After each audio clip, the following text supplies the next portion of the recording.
Hello everybody and welcome. In this video I will show you how to install application for the headphone Sony Earbuds on your Android device. You have to start by open Play Store. Now go to search, then click on search line and write Sony.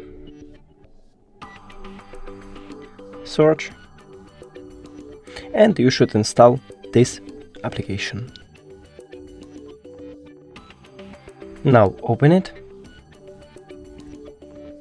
I read, start, agree, okay, hello.